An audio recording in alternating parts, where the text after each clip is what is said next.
जय हिंद साथियों, नमस्कार। मैं मोहन सिंह लोधी, आप सबका साथी दिशा परिवार से। और आज की जो चर्चा है नेटवर्क मार्केटिंग, और इसमें कुछ स्टेजें होती हैं साथियों। तो नेटवर्क मार्केटिंग में 4 स्टेज होती हैं, जिसमें से कि हम यहाँ पे कौन सी स्टेज पे हम अपने आप को चेक कर सकते हैं।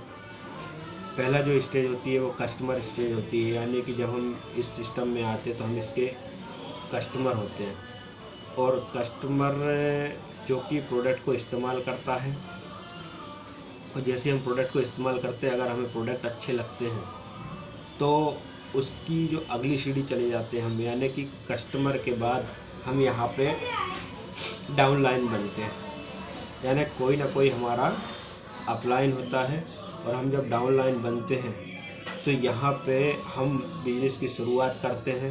हम अपने सीनियर के साथ में मिलते हैं, उनसे प्लान को सीखते हैं, और प्लान को सीखने के बाद हम अपना नेटवर्क बनाना शुरू करते हैं। तो जो खाली कस्टमर बने रहते हैं, जो डाउनलाइन नहीं बनते हैं, तो उनको सबसे पहले तो अपने आप को ट्रेन करना होगा, और वो प्लान को सीखकर आगे बढ़ते हैं। उसके बाद फिर जो अगला स्टेप आता है वो अपलाइन का आता है, क्योंकि बहुत सारे लोग डाउनलाइन ही बने रहते हैं, यानी अपने अपलाइन पर ही लदे रहते हैं। और अपलाइन जाएगा प्लान दिखाने तो ही वो प्लान दिखाने जाएंगे, तो सेल्फ नहीं होते। तो यहाँ पर अपलाइन की बहुत सारी जिम्मेदारी होती है। अपलाइन बहुत सारे डाउनलाइन को लेकर चलता है, तो सबको समय नहीं दे सकते हैं। तो साथियों, मेरा आपसे यही अनुरोध है कि कस्टमर से निकलकर जल्दी से आप डाउनलाइन में आएँ, डाउनलाइन से निकलकर अपलाइन में आएँ, और अपलाइन के बाद जो अगली कैटेगरी होती है वो होती है लीडर की। यानी जो लीडर मेंटेलिटी के होते हैं वो जिम्मेदारी लेते हैं, और बहुत सारी समस्याओं का सामना करते हुए बहुत सारे लोगों को वो साथ लेकर चलते हैं, क्योंकि लीडर की एक अपनी क्वालिटी होती है।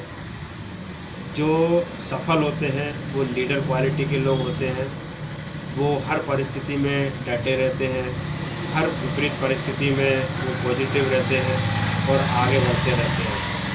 जो लीडर कैटेगरी में आ जाता है तो वो सफलता की बहुत ही करीब हो जाता है, और बहुत कम समय में वो सफल हो जाता है। तो यहाँ पे जो कस्टमर बने रहते हैं वो खाली बस प्रोडक्ट यूज़ करते हैं, लेकिन कुछ लोग इससे आगे बढ़कर डाउनलाइन बनते हैं, जो अपलाइन को फॉलो करते हैं।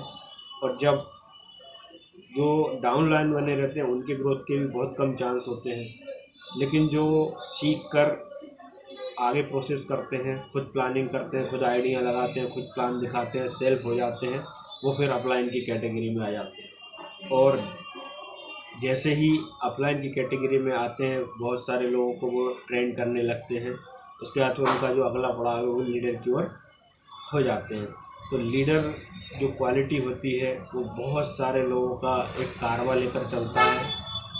उसके नेटवर्क में हज़ारों लाखों लोग होते हैं, और वो यहाँ पे सफलता के स्वाद चखता है। तो नेटवर्क मार्केटिंग में अगर आपको लीडर बनना है तो आपको जल्दी जल्दी पड़ाव पार करने होंगे। आपको एक ही पड़ाव पर रुकना नहीं है। आप जल्दी जल्दी ग्रोथ करें और अपने नेटवर्क को बढ़ाएं, अपनी टीम को बढ़ाएं, डुप्लीकेशन करें। आपका बिजनेस, जिस दिन आपका बिजनेस बढ़ जाएगा उस दिन आपकी ग्रोथ होना शुरू हो जाएगी। तो उसके लिए आपको प्लान शेयर करना पड़ेगा, और प्लान शेयर करने वाले लोगों की संख्या बढ़ानी पड़ेगी। आपकी टीम में कंटिन्यू रिपर्चेस होना चाहिए, क्योंकि बिजनेस की ग्रोथ यही है, नई ज्वाइनिंग और रिपर्चेस। जिसकी टीम में ये होता है उसकी निरंतर पे आउट जनरेट होते हैं, उसकी टीम में निरंतर पे आउट जनरेट होते हैं, और उनकी टीम, उनका बिजनेस ग्रोथ करता रहता है, और उनके बड़े बड़े चेक बनते हैं। तो प्रयास करें जल्दी से जल्दी अपनी कैटेगरी को चेंज करें। और यहाँ पर क्योंकि हम कहते हैं कि डायरेक्ट सेलिंग 3 से 5 साल का बिजनेस होता है, तो 1 साल पूरा सीखने में चला जाता है, 2 साल नेटवर्क बनाने में चला जाता है। उसके बाद अगले जो 2 साल हैं उसमें आपको सफलता मिलनी चाहिए, और 5 साल में आप यहाँ के टॉप अचीवर हो जाना चाहिए। ये बिजनेस है। बाकी हर परिस्थिति में डटे रहें और क्योंकि सिस्टम से काम करेंगे, सिस्टम से बढ़ के कुछ नहीं है। अगर हम सिस्टम के साथ काम करेंगे और जो रूल्स फॉलो करेंगे तो हमको सफल होने से कोई नहीं रोक सकता। तो सिस्टम को फॉलो करें, किसी पर्टिकुलर कोई इंसान को फॉलो ना करें, क्योंकि सिस्टम को अगर आप फॉलो करेंगे तो आप, अगर मान लीजिए आपका अपलाइन भी नहीं है तो भी आपको कोई रोक नहीं सकता सफल होने के लिए। तो रूल्स फॉलो करें, कंपनी का जो प्लान होता है, डिस्ट्रीब्यूशन प्लान होता है, उसको फॉलो करें और उसके अनुसार एक्शन करें। बाकी सभी को बहुत बहुत धन्यवाद और मैं अपनी वाणी पे विराम देता हूँ। नमस्कार।